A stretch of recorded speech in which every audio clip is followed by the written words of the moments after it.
when we last left these picks, I don't know what we did. We don't do the grades, but I can go back to last week and kind of tell you. Let's see. We both picked Texas. I picked Iowa State. We both picked Kansas. That was wrong.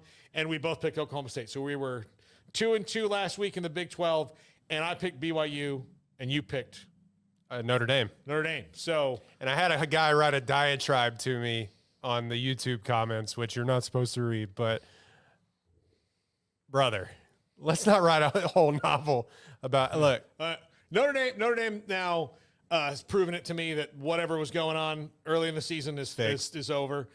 Drew Pines played well, as the quarterback.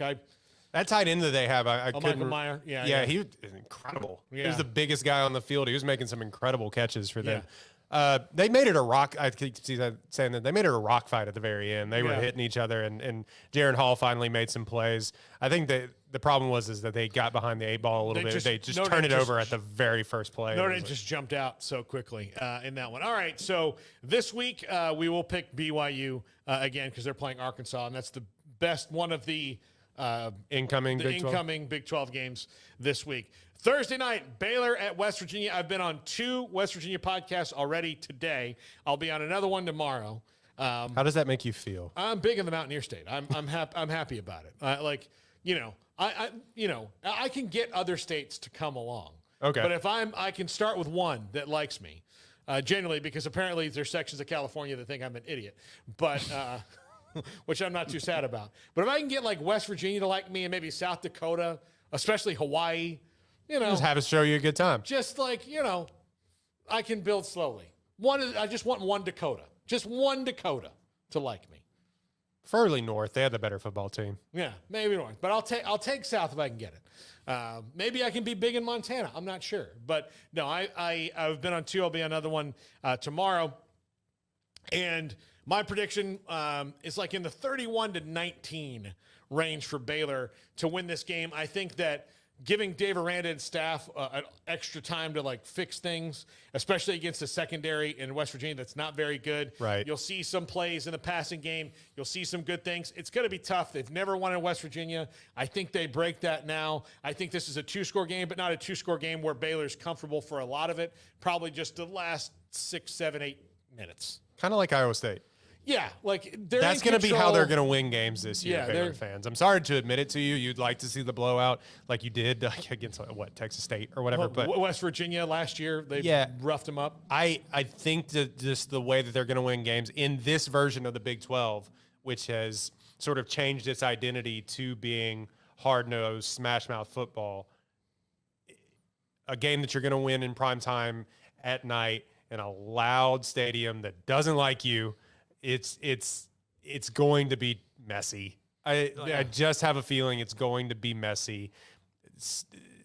JT Daniels is going to have to make plays like he always is going to have to. He may have to throw the ball no C.J. Donaldson, so that's kind of a big thing. Yeah, so.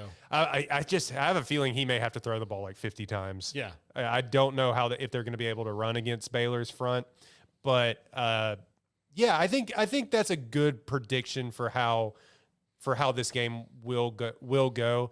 That place has been a house of horrors for Baylor forever. Even when they had some of the best teams of all time. 2013 they went up there and laid an egg. Yeah, and those kids were 2014. Those kids were in middle school whenever this was going on, so it doesn't really matter. But it's weird how that continues no matter what year you're in college football. Yeah, I've always found that interesting. Yeah. So yeah, there's some places it's just hard. And West Virginia is hard for everybody. Kansas at Oklahoma. I know this is in Norman at Memorial Stadium. We differ in this pick. Yeah. I'll let you go first. Oh, I picked. I said Kansas. I'm sorry that I was going to roll with you until the wheels fell off. This is where I kind of differ here. And it's solely based on injuries. I don't know if Jalen Daniels is going to play.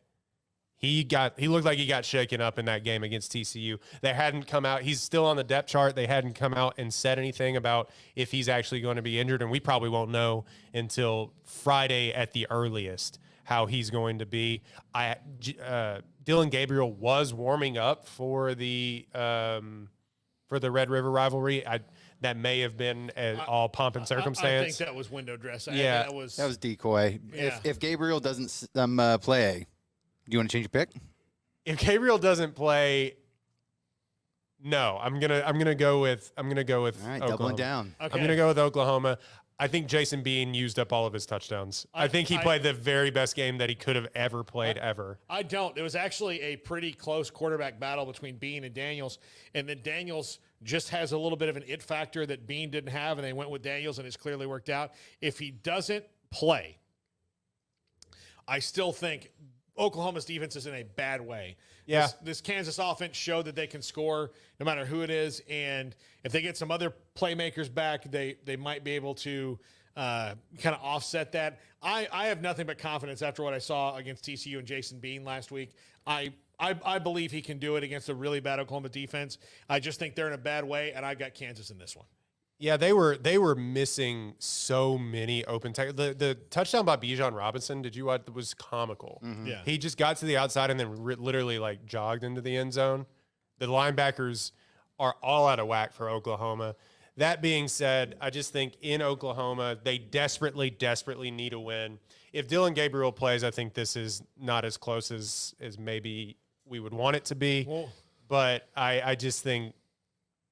I don't know. I don't see it quite happening. And I'll happily be wrong about Kansas, like I've been all year, but I just don't see the path here. yeah.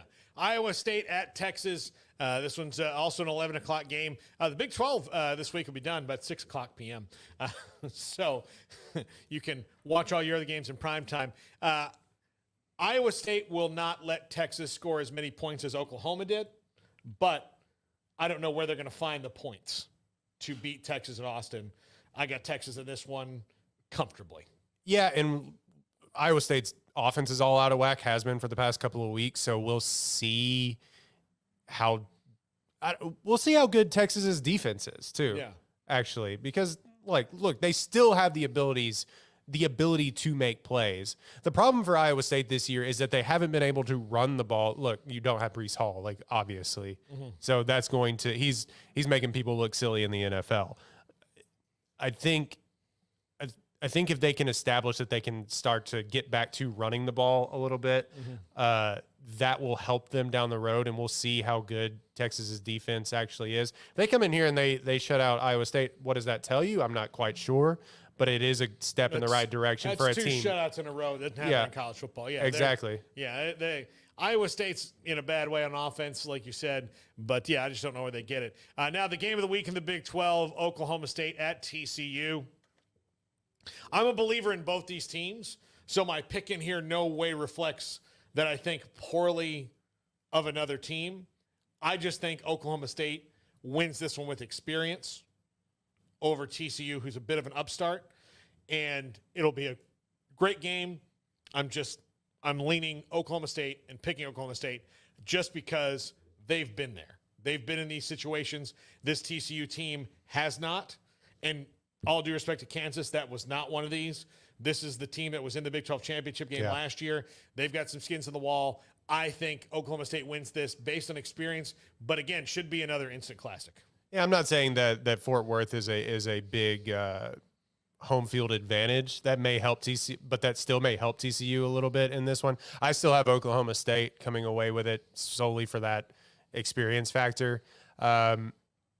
Also, I mean, their offense is high powered, and we'll see if they'll have to keep up with Oklahoma State. Yeah, they'll have to the tempo that Oklahoma State has been running is really giving people fits this year, and they when they really get going, it took them a minute to get going in the Texas Tech game, but when they really get going, all of a sudden it's like, oh, they reeled off 41 points. How did that happen? Yeah.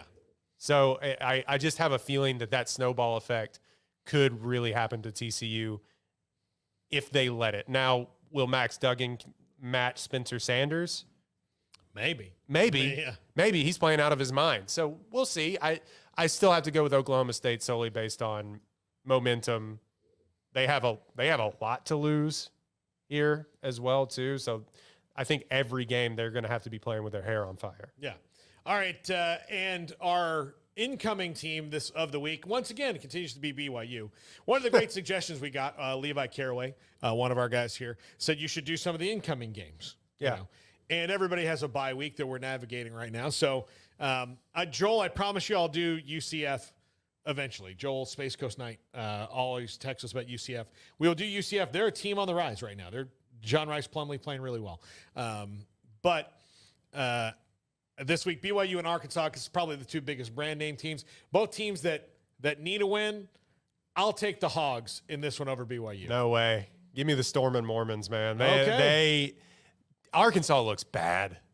What happened? They looked terrible against Mississippi State. Now, granted, their quarterback, Mississippi State, is legit. Will Rogers, Yeah, I was going to say C.J. Rogers, but that was a former Baylor quarterback for 2 weeks. But, yeah, Rogers looks incredible for Mississippi State, so, like, that's tough. I'm not at all surprised that Mississippi State is good. This is Will Rogers' third year with the Pirate, and you know what happens when they start throwing for like 5,000 yards? I mean, it's just like he becomes like completely, he thinks like the Pirate. He thinks about stuff like candy corns and chasing raccoons. How bad coffee is and marriage and everything else. Yeah, all these things. And then all of a sudden you're throwing for 5,000 yards and winning games. Yeah. But that defense had some problems. They had problems against Texas A&M, who historically cannot score the ball. So I think that BYU bounces back. This game is in Provo too. Now, granted, it's not in the middle of the night like they always would want it to be, but at 2:30 Provo kickoff, yeah, give me BYU to bounce back against an Arkansas team that is trending down. Yeah, I give me KJ Jefferson to bounce back. You think so? KJ to bounce back, yeah. BYU's not trending upwards either. So, I do think they put a lot of eggs in the Baylor basket. And since went all out. Well, they did because Baylor physically, by their own admission, physically humiliated them last year. And they got Baylor, and then they went to play Oregon. Yeah. And got rolled. And then they've played Notre Dame and got rolled. So I think that this is maybe a team that in playing those teams maybe is a little overmatched. So. I think that comeback versus Notre Dame, albeit how it fell short. I still think they're good. I have not lost any of my respect for them. I just think that, I think I see where they're going as compared to last year, Yeah, it's not as good it definitely is not as good of a team as it is when they essentially won the Pac-12. Yeah. So funny how that works. Yeah. I just don't see it for Arkansas. Yeah. I just don't see it. I have faith. You have faith in the Kendall Briles, Jeff Lebby offense? I have faith in Sam Pittman. Okay, that's fair. I like both these head coaches a lot. Kalani Sitake is on our show all the time. I love Kalani Sitake. I really enjoy Sam Pittman. I think Arkansas should hold on to him for as long as they can. Because he's going to be there. He's an alum. He loves it. So, yeah, I do. I have faith. Look, and I've seen that offense work really well. I think there's a moment, of course, in that A&M game where they could have sealed it, and KJ Jefferson had the brain fart to end all brain farts. Did he jump? He tried to jump from like the 5-yard line. Yeah. Look, you're tall, dude, but you're not 15 feet tall. That was the most outstanding thing I've ever seen in a college football. He was just like, "No, I got it." Yeah. So, anyway, and look, BYU wins. Not going to surprise me. I think it'll be a pretty good game. I like both the quarterbacks, KJ Jefferson, Jaron Hall. I like them both. Like both the defenses, play pretty well. Mississippi State's they're going to ruin somebody else's season. They already ruined A&M's, but yeah, they're going to ruin somebody else's. Maybe it's in the Egg Bowl. We don't know. Do they play any like Alabama or Georgia? Yeah, they play Alabama. Yeah, they're in the that SEC could be West. it. They're in the SEC West. So, yeah. All right, that's going to do it for us. For Roy Ogletree, for Jacob Wilson, for Shorty's Pizza Shack, I'm Paul Catalina. Have a great week, everybody. We're back, same time, same space, next week right here. Please like and subscribe to our channel, 365 Sports. Have a great week, everybody. Bye, Dad.